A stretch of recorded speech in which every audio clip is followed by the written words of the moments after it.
Hello friends, আমার video তোমাদের সকলকে ওয়েলকাম।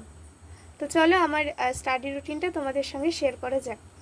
আমি প্রথমে সকালে উঠে 1 ঘন্টা 7টা থেকে 8টা পর্যন্ত লুসেন্টের জিকে বইটা পড়েছি। এখান থেকে আমি ভারতের ইতিহাস থেকে কিছু জিনিস পড়েছি। এরপর আমি 8টা থেকে 9টা পর্যন্ত 1 ঘন্টা ম্যাথের টাইম অ্যান্ড ওয়ার্ক চ্যাপ্টারটা থেকে একটা ক্লাস দেখে ম্যাথগুলো সলভ করেছি। এরপর আমি কয়েক ঘন্টা মতো ব্রেক নিয়েছি। তারপর বিকেলবেলা আমি গ্রামার করেছি।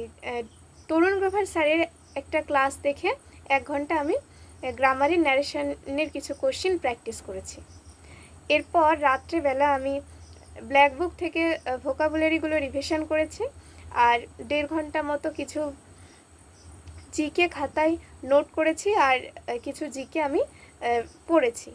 তো এটাই ছিল আমার আজকের স্টাডি রুটিন। তোমাদের যদি ভিডিওটা ভালো লাগে অবশ্যই একটা লাইক করে দিও, চ্যানেলটাকে সাবস্ক্রাইব করো। আজকের জন্য এতটুকুই, আবার দেখা হবে নেক্সট স্টাডি রুটিন নিয়ে।